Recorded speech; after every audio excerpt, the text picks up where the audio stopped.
Hello and namaste. Welcome back to my channel. This is me, Susan, and I'm back with another lesson of drawing.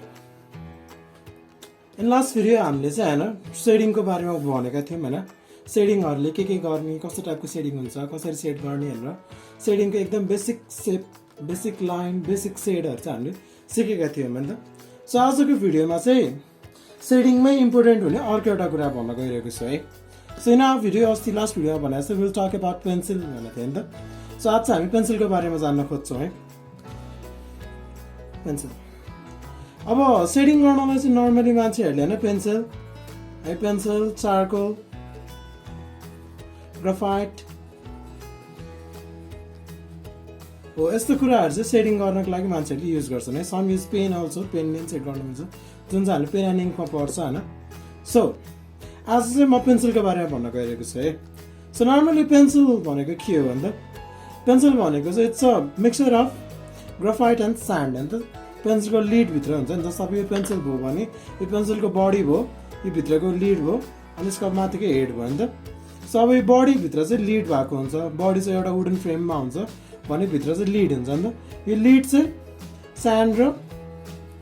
Sand plus graphite है यसको mixture है अब pencil त कति थरी पाइन्छ मार्केटमा नर्मल पेन्सिल अब शेडिङ गर्ने पेन्सिल काठ हुन्छ नि वुडमा लेख्ने पेन्सिल त्यस्तो टाइपको पेन्सिलहरू पाइन्छ है सो अब त्यसको लागि चाहिँ के हुनु पर्यो भने अब आफूले कस्तो खालको पेन्सिल युज गर्ने हो त्यसमा थाहा हुनु पर्यो है सो अब नर्मली हाम्रो मार्केटमा डिफ्रेन्ट कम्पनीको पेन्सिल पाइन्छ तर त्यो पेन्सिलहरूलाई चाहिँ केमा डिभाइड गरेको छ भने 3 टाइप ग्रुपमा डिभाइड गरेको छ है they are known as H SB and B है जसमा चाहिँ एच स्ट्यान्ड फर हार्ड भनिन्छ है अनि एसबी भनेको हार्ड ब्ल्याक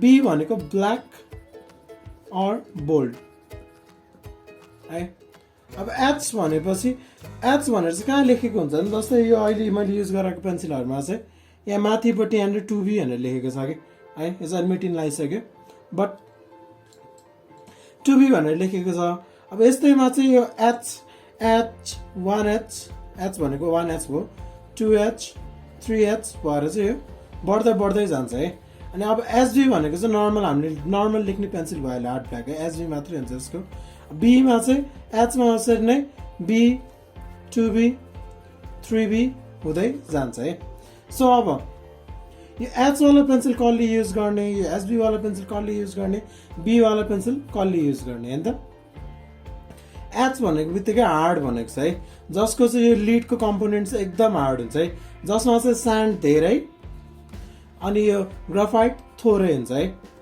जसले गर्दाखेरि चाहिँ यो हार्ड हुँदै जान्छ यो चाहिँ नर्मली आर्किटेक्चर र अनि कार्पेन्टरहरूले युज गर्छ है काठमा ड्रइङ गर्न इजी हुन्छ जसले गर्दाखेरि चाहिँ लिडहरू चाँडै बाँचिँदैन है अब एसबी भनेको चाहिँ नर्मल पेन्सिल भयो विच हामीले चाहिँ जुन लेख्नको लागि युज गर्छ है which we use only for writing अब बी भन्ने पेन्सिलहरू चाहिँ दिज आर फर अस भनौँ होइन आर्टिस्टको लागि चाहिँ यो बी वाला पेन्सिल मोस्टली युज हुन्छ है यो चाहिँ नर्मल सेडिङ गर्नलाई युज हुन्छ जति बी बढ्दै गयो होइन जति बीमा नम्बर थपिँदै गयो 4B 6B त्यति नै चाहिँ के हुन्छ यो स्यान्डको कम्पोनेन्ट थोरै अनि यो ग्राफाइटको कम्पोनेन्ट धेरै हुन्छ है अब चाहिँ अनि जति यो बी बढ्यो त्यति नै लिड मोटो हुँदै जान्छ है जस्तै अहिले युज गरेको 2B भयो होइन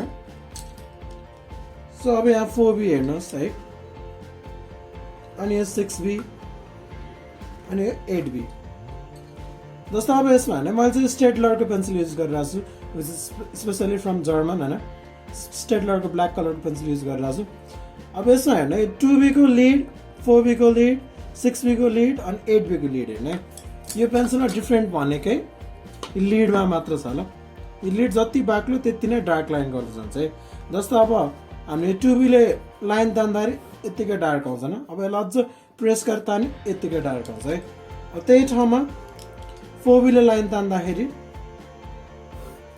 त्योभन्दा डार्क 6B ले तान्दा त्योभन्दा डार्क अब 8B ले तान्दाखेरि सबैभन्दा डार्क हैन यो डिफरेन्सेस चाहिँ यहाँनिर ल्याउँछ है अब यो बी पेन्सिलहरू कहाँनिर र कतिखेर चेन्ज गर्ने भन्ने भयो जस्तो अब अस्तिको भिडियोमा हामीले सेट गर्दाखेरि एउटै पेन्सिलले गरौँ फर्स्ट एउटै पेन्सिलले प्र्याक्टिस गरौँ भनेको थियौँ हैन त हो अब त्यसरी नै अब चाहिँ जति डार्क भयो त्यति नै यो पेन्सिलको सेडहरू चेन्ज हुनु पर्यो है।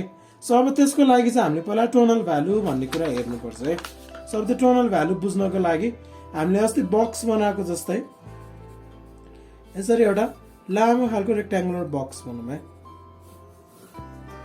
अब यसमा यसरी यसलाई पिस पिसमा छुट्टाउँ।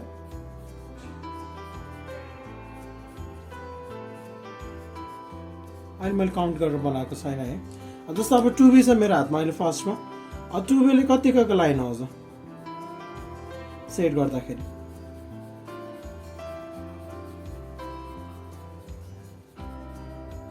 हो अब यहाँनिर यही 2B लाई अलिकति ड्र्याग गरिदिउँ।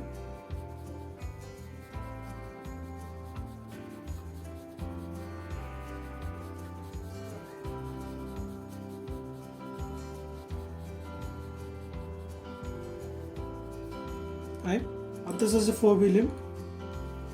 4B ले पनि अब अझ सेट गर्दै सेम लाइनमा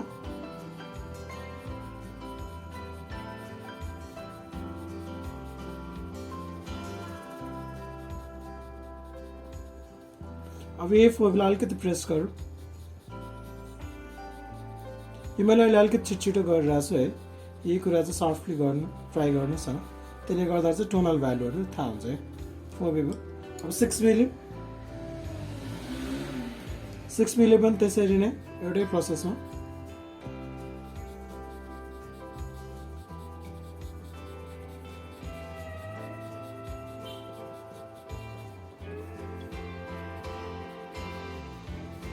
अब 6B लाई अलिकति प्रेस गरौँ।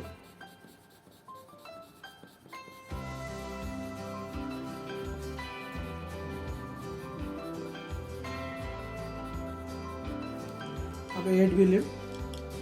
8B लाई पनि त्यही प्रोसेस हो।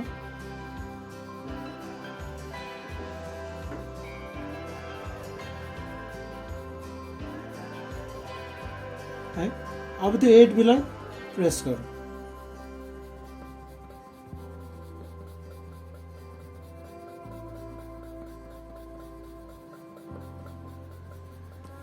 यसरी चाहिँ टोनल भ्यालु छुट्टिन्छ है। जस्तो हामी हेर्न सक्छौँ यहाँ लाइट छ भने यहाँ लाइटबाट डार्कमा गइरहेको छ हैन त। सो अब लाइट टु डार्क भयो नि। अब जति यो बी चेन्ज भयो त्यति नै यो डार्क हुँदै जाने भयो नि त लास्टमा आएर। अब यसलाई अझ मजाले गर्यो भने यो त यो भन्दा नि डार्क हुन्छ एक्सट्रिम।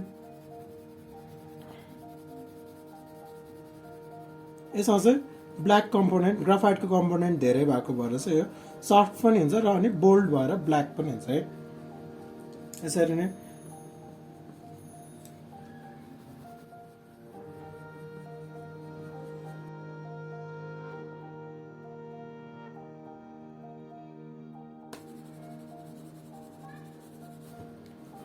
हामीले यसरी चाहिँ सेडको टोनल भ्यालु छुटाउने गर्छौँ है।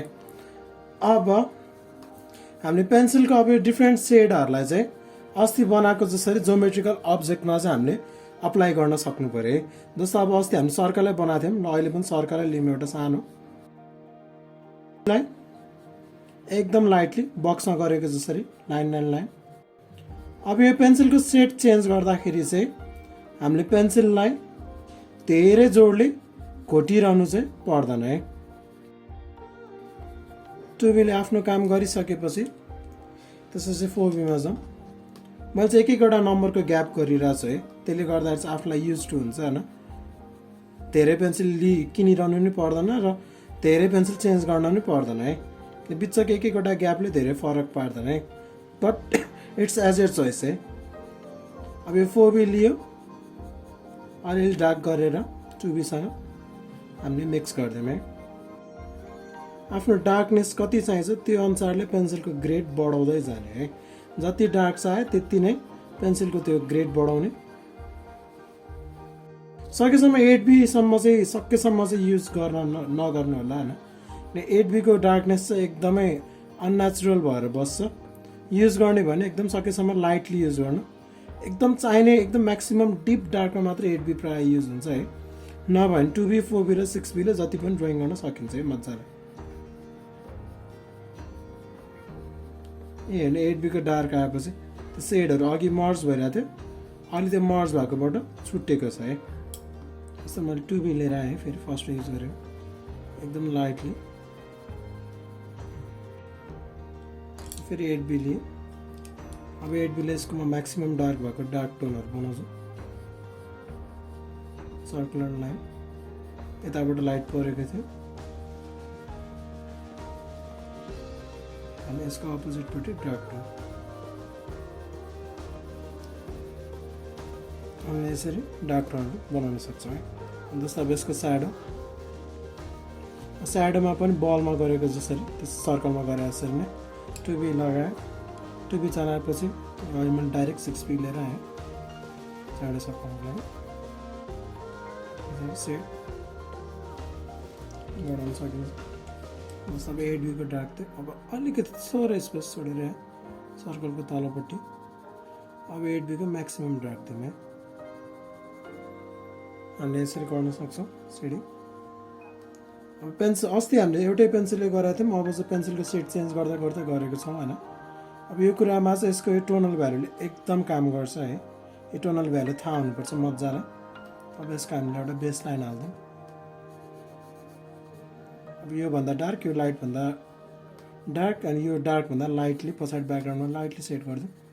जसले गर्दा अब्जेक्टलाई उठाउने काम गर्छ है, सपोर्टिङको लागि मात्र हो। सो यसरी चाहिँ हामीले टोनल भ्यालु अनुसारले काम गर्न सक्नु पर्यो है। पेन्सिलको डिफ्रेन्ट सेडहरूसँग वर्क गर्न सक्नु पर्यो। जस्तो अब यहाँ अहिले भर्खर युज भएकोमा 2B, 4B, 6B र 8B है। हरेकको बिचमा एक एकवटा नम्बरको ग्याप छ। यसमा इभन नम्बरको सेट छ। हामीले यसमा अड नम्बरको सेट पनि लिन सक्छौँ 1, 3, 5, 7 गरेर। अरू तपाईँहरू चाहनुहुन्छ भने 1 देखि 10 सम्मकै सेट लिएर पनि काम गर्न सक्नुहुन्छ है। मलाई चाहिँ यो 4वटा सेटले मात्र काम गर्ने बानी छ, त्यही भएर चाहिँ मैले 4वटा सेट चाहिँ हजुरहरूलाई एक्सप्लेन गरेको छु होइन। So I hope you all appreciate it.